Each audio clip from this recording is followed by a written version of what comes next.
Hey guys, welcome to my winter wonderland. It is snowing. The house is almost there. I've just come out here for the weekend. I'm going to take you for a little tour.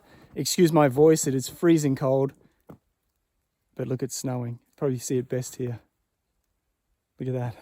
Overnight we had all of this fresh powder. Probably a good 30 centimeters of snow overnight. It's so fluffy. This is how I've been getting my water. Just taking the snow and putting it inside the cabin for a while until it melts. So this has been an exciting journey. I feel so happy here, even though it is freezing cold. Maybe because it is freezing cold is making me happier, because I've been out here all summer. So I have experienced fully the 4 seasons. So I started here in spring when it was all wet. We cut the road. All summer we've been building the house. I've been living in the cabin. And now fall has passed, obviously. And here we are in winter. These windows just got put in. So it's not heated inside yet, so you can see it's all frosty. But have a look at the size of these windows. Like, I'm standing against the window. And I'm 6 foot tall. So these are massive windows. And then there's another set of windows at the top, all looking out over this winter paradise. So it's a bit of an exciting adventure out here, guys.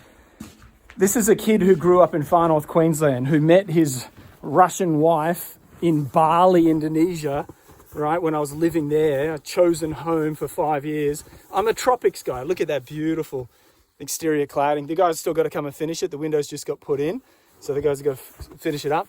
But I'm a tropics guy. You know, I grew up in the tropics. And yet I am loving being in these 4 seasons. I'm really enjoying being part of nature in a way that I've not experienced nature before. My wood pile out the back. Check this out. I just built my own door, temporary door. Unfortunately, the lock that I bought is too small. The door is thick and it's too big. So I've got to put another lock on. But you can see it's a big, thick wooden door into the boiler room. We're going to expand the size of this door, so we're not going to put that in yet. So check it out. The heating room is ready to go. The engineer had to leave. That's the electrician working yesterday. The engineer had to leave, go back to his family, and the windows weren't in yet, so he couldn't turn it on. So the windows were late, and now the engineer's late, so the heating system will be turned on by the end of the year. And then the end of January, we're going to get to move in, which is great. So we've still got a little bit to do inside. But that's a wood-fired burner. You can see the chimney at the back. That concrete one, that's actually the chimney for the wood-fired fireplace, which I'll show you in a sec. And inside here, if it's not too dark, that is a 1,000-litre water tank. You can see all of the, the filter. The water comes from I didn't show you the well. The well's over there. Comes up in here and then goes through the boiler. You might not be able to see in there, probably not. But yeah, you can't see anything. There's pipes in there, so the water runs through the pipes. It heats it up in here, and then out the top that goes into the house. And then in the side here, you can sort of just see it. These at the back there, these are all the warm floor and the radiators. So the heaters that are in the floors and in the walls. So same thing, that's a gel. I'll show you the gel. It actually goes through the heating system, and it won't freeze. So even if the heat is off, it goes down to -30, this stuff, so it won't crack all of the pipes, which is really important. So it's a closed loop system. The whole floor, every bit of the floor, from the bedrooms, the bedroom floors, the bathrooms, the toilets, the kitchen, everything, the whole floor is heated. So it's just going to be super, super warm. And then you can see these big windows. How's that? Wow. Right, and how it sits out on the side there. So we can sort of sit up the front here and have that 270 degree windows, which is awesome. And again, you can't see out of it, it's all frosty, but once this thing's heated, it'll obviously heat the glass. Very, very good glass too. Big love to Jethro for helping me out and getting the glass sorted in time. I really appreciate it, brother. So this is very good glass because obviously they're so big. And then down here, those spaces there are for the radiators. I'll show you these big in-floor radiators. Just here. So those big in-floor radiators go right at the front. That's the master bedroom. Now, we didn't have the money to put in the front portals. These are big sliding doors. That's all glass.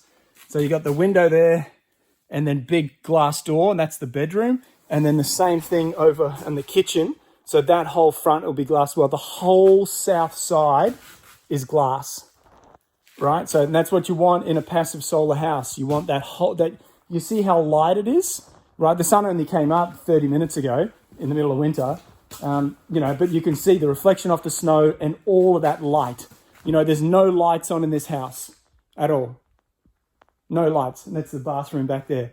So there's not, the lights aren't even connected. Look, the sun's only been up half an hour and look, because we've just taken advantage of all of that solar gain.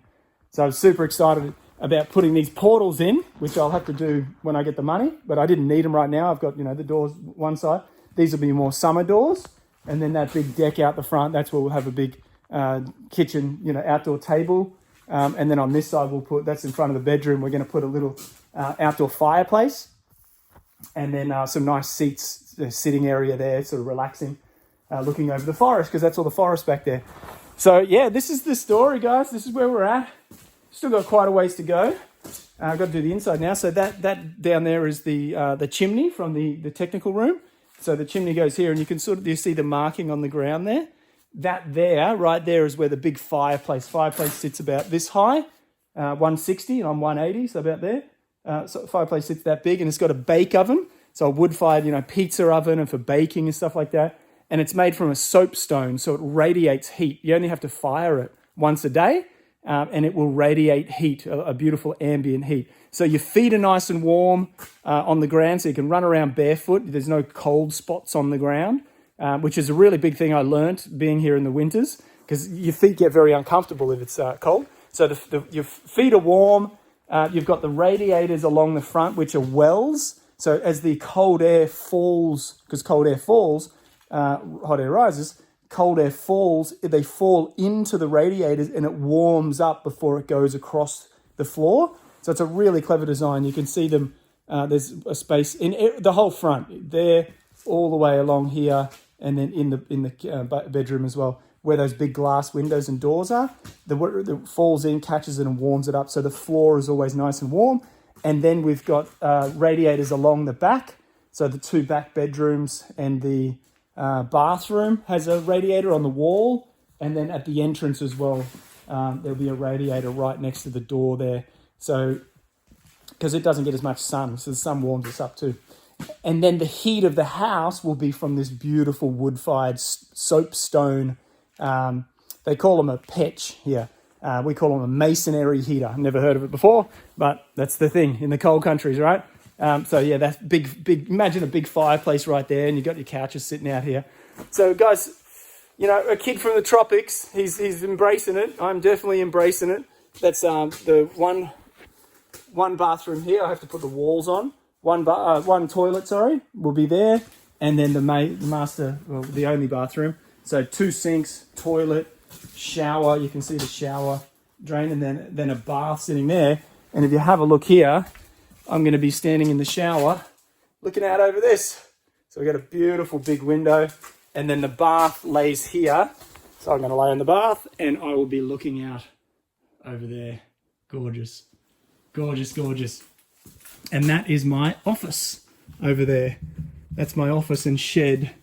So that's still, I have to pay for. I have to sign the contract with the owner next door, but he wants to sell it to me, which is great because he's got another piece of land. He doesn't live there. So that'll be my office, which will be really, really cool. And that's my son's bedroom right here. So beautiful, beautiful big bedroom. And this is what I love most about these bedrooms is, again, you can't see clearly out here, but you can't see anything out here. It's all frosted, but you can see the size of the windows, right? Like it feels like you're living outside. That's south, but this will be your sunset over here, over the forest. So he's got lots and lots of light. The whole house has, again, look at how much light there is in this house. Not a single light on. It's 9:30 in the morning. Yes, the sun came up only a little while ago. But yeah, guys, life is a very interesting journey. I would never have expected myself to be living in the middle of Russia, building an off-grid sustainable home, with my wife and son, it's just not something that you can fathom. And I think this is the biggest thing for me in my life, is just to live with a curiosity and an openness that I wonder what's going to happen next, right? I wonder what the next adventure is going to be. And I've constantly lived my life like this. And I know that some people they prefer more security and knowing, right? Like I need to know what's going on next week. I need to know what's happening in 5 years' time.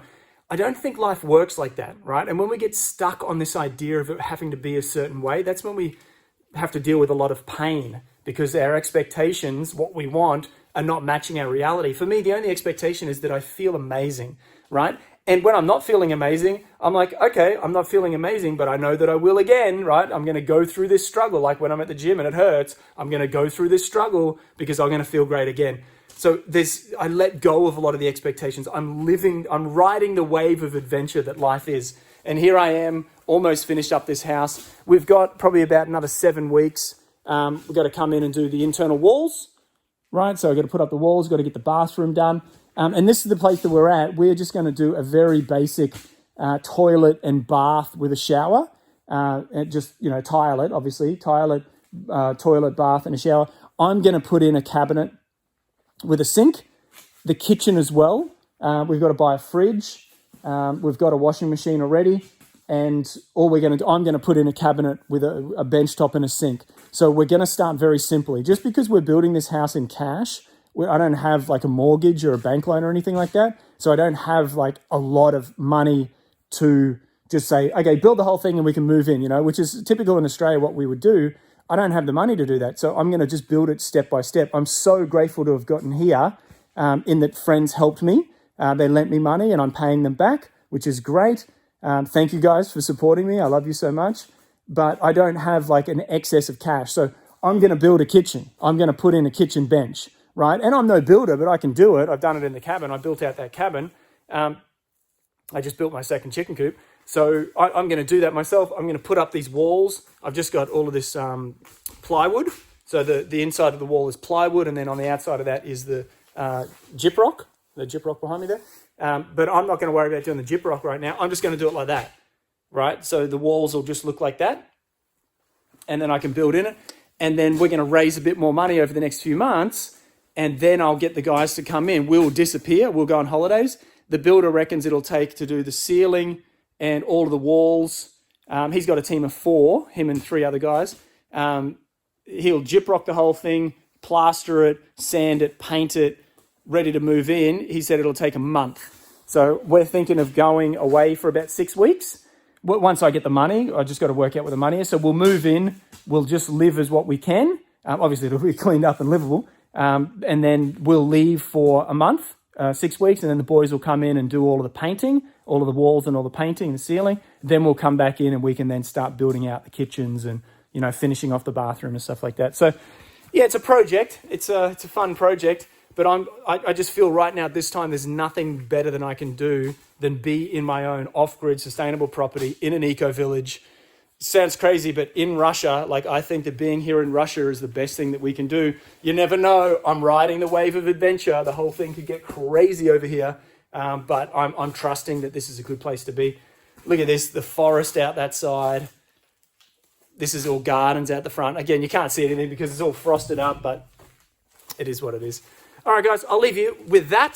Thanks for coming on the adventure with me. For everyone that's been with me for a while, for everyone that's brand new, I'm going to make a lot more videos here. I'll make a video of my chicken coop as well. And then come summer, we're going to start doing a lot more work outside again. This year, I put in quite a few gardens. I built the shed. Obviously, we built the house.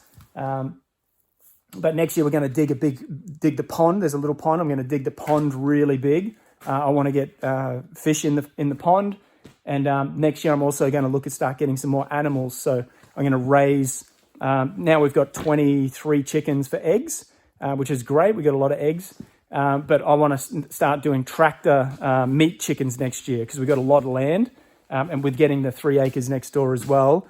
And then I'm going to partner with the guy, I've already spoken to him, who's the electrician. He was here yesterday with his kids. My neighbor, whose son is my son's best friend.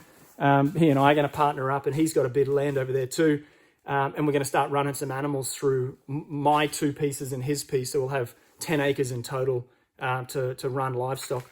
So we're going to do meat chickens. I want to do some pigs, and I want to try some sheep. But I won't do sheep next year. I'll do pigs and chickens next year. So I'm becoming a farmer, right? Like I'm becoming a farmer, from a world traveling adventure guide to speaking on stages all around the world, life coaching and business coaching, to now I'm becoming a farmer.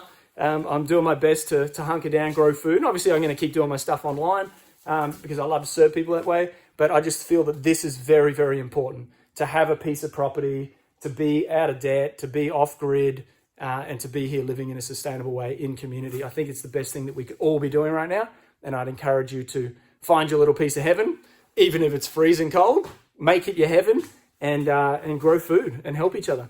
All right, I love you heaps. Have fun. I'll see you on the next adventure. If you guys want more of this as well, wherever you're catching this, the best places to catch me, YouTube, Scotty Z, Facebook, Scotty Z, Telegram, Awaken Freedom, Z, Awaken Freedoms with a Z on the end. Or you probably search Scotty Z, you'll find me as well on Telegram. And finally, on a podcast, I do a podcast as well called Awaken Freedom with Scotty Z. So search Scotty Z in your podcast and you'll find me there too. Come and join the adventure. I love you guys. Have fun, and I'll see you soon. Cheers.